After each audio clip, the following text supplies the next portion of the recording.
अस्सलाम वालेकुम। उम्मीद है कि आप सब लोग खैरियत से होंगे। तो हम पढ़ रहे थे यूकैरियोटिक सेल के बारे में। तो आज हमने यूकैरियोटिक सेल का एक बहुत ही इंपॉर्टेंट पार्ट पढ़ना है, that is nucleus. So let's see, हम देखते हैं कि न्यूक्लियस क्या होता है। Nucleus is a spherical structure. Nucleus का जो स्ट्रक्चर है वो क्या है? न्यूक्लियस एक स्फेरिकल स्ट्रक्चर में मौजूद होता है। किसके अंदर? Present within cell. ये किसके अंदर मौजूद होता है? सेल के दरमियान के अंदर ये मौजूद होता है। ये क्या करता है? इट कंट्रोल्स, जो न्यूक्लियस का काम क्या है? कंट्रोल्स ऑल एक्टिविटीज़, जितनी भी एक्टिविटीज़ होती हैं उसको कंट्रोल करता है न्यूक्लियस। किसकी एक्टिविटीज़ को? सेल की एक्टिविटीज़ को। न्यूक्लियस क्या है? न्यूक्लियस एक स्फेरिकल स्ट्रक्चर है, सेल के अंदर मौजूद होता है और सेल की जितनी भी एक्टिविटीज़, सेल में होने वाली तमाम एक्टिविटीज़ को न्यूक्लियस कंट्रोल करता है। अब हमने देखना है कि न्यूक्लियस की डिस्कवरी किसने की? Nucleus is discovered by, nucleus को जिसने डिस्कवर किया था उस साइंटिस्ट का नाम था रॉबर्ट ब्राउन। रॉबर्ट ब्राउन ने ये डिस्कवर किया था। और ये कब डिस्कवर किया था? इन 1831 में रॉबर्ट ब्राउन ने न्यूक्लियस को डिस्कवर किया था। तो ये था न्यूक्लियस, जो कि क्या है? एक स्फेरिकल स्ट्रक्चर है, सेल के अंदर मौजूद होता है और सेल में होने वाली तमाम एक्टिविटीज़ को कंट्रोल करता है। रॉबर्ट ब्राउन ने इसे 1831 में डिस्कवर किया था।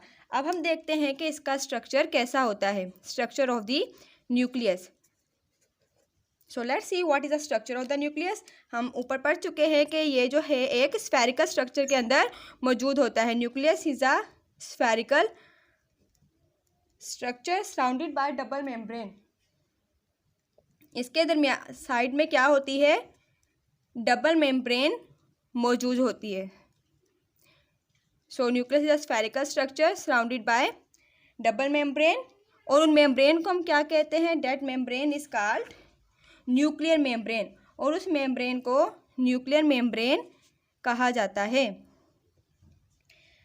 अच्छा, अब जो है न्यूक्लियर मेम्ब्रेन के पास क्या होता है? Nuclear membrane contain pores. Nuclear membrane के अंदर पोर्स मौजूद होते हैं और उन पोर्स को हम कहते हैं कॉल्ड न्यूक्लियोपोर्स। उन पोर्स को न्यूक्लियोपोर्स कहा जाता है। अच्छा, इसके बाद जो है न्यूक्लियस के अंदर एक चीज़ फिल होती है। न्यूक्लियस इज फिल्ड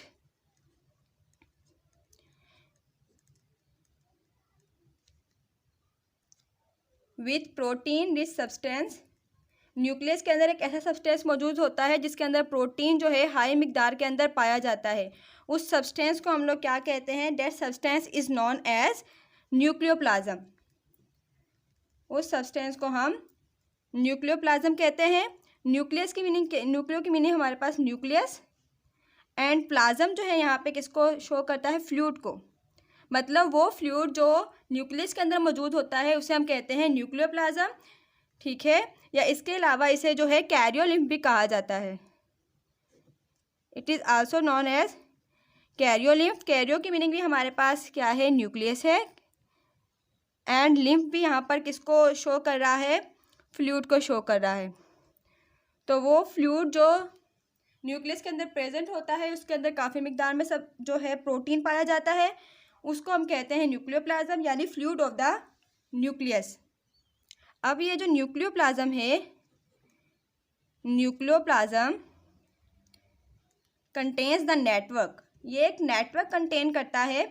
देखते हैं कि वो नेटवर्क कौन सा है और उसका क्या फंक्शन है। It contains the network become chromosomes during the cell division. Cell division जब होती है तो वो नेटवर्क क्या बन जाता है? वो नेटवर्क क्रोमोसोम्स बन जाते हैं। इंशाल्लाह नेक्स्ट लेक्चर में हम क्रोमोसोम को बहुत ही अच्छे से डिस्क्राइब करेंगे।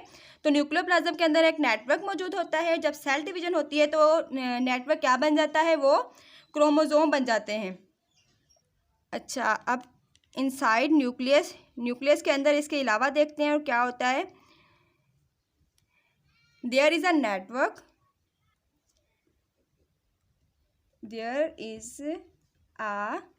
Network of threads. धागे नुमा जो है इसके अंदर एक नेटवर्क मौजूद होता है। उस नेटवर्क को हम कहते हैं chromatin network. That network is known as chromatin network या उसको हम कहते हैं न्यूक्लियर रेटिक्यूलम। न्यूक्लियस के अंदर एक थ्रेड लाइक जो है वो पूरा नेटवर्क बना होता है, उस नेटवर्क को क्रोमेटिन नेटवर्क या न्यूक्लियर रेटिक्यूलम कहा जाता है। So it was the structure of nucleus, spherical structure के अंदर मौजूद होता है और इसके अंदर डबल सराउंडिंग में जो है मेम्ब्रेन होती है जिसे हम न्यूक्लियर मेम्ब्रेन कहते हैं।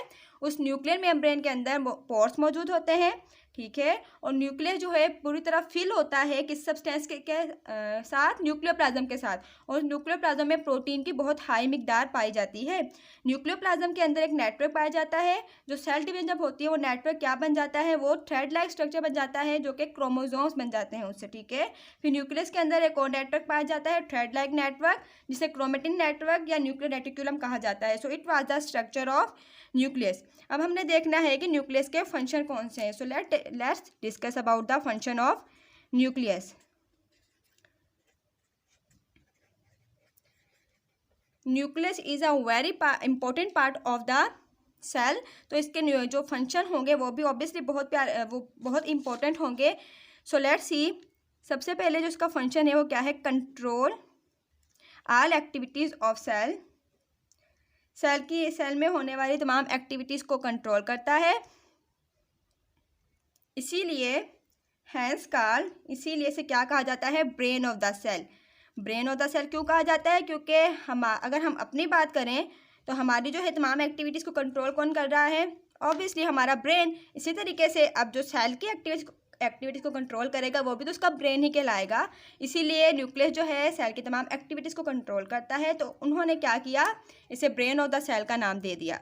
अब इसके अंदर जो है एक चीज़ मौजूद होती है जो कि क्या है, न्यूक्लियोलस।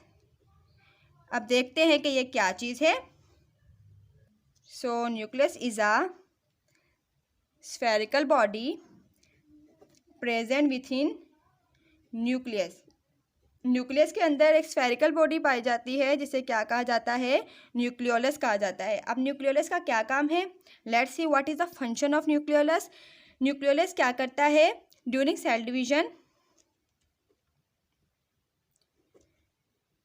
जब भी सेल डिवीजन होती है,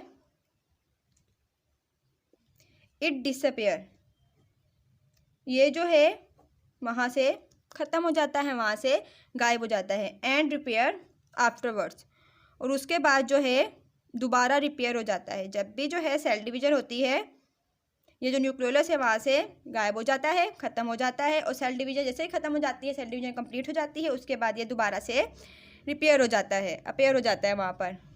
और जो है न्यूक्लियोलस का बहुत ही इंपॉर्टेंट फंक्शन है, वो कौन सा है, it involve in synthesis of, ये जो है साइंथेसिस के अंदर इन्वॉल्व होता है, किसकी साइंथेसिस के अंदर, of RNA and ribosome. RNA और राइबोसोम की साइंथेसिस के अंदर ये जो है मौजूद होता है। तो ये था सबसे इम्पोर्टेंट फंक्शन न्यूक्लियोलस का, जो कि क्या करता है, आरएनए और राइबोसोम को साइंथेसिस कर लेता है।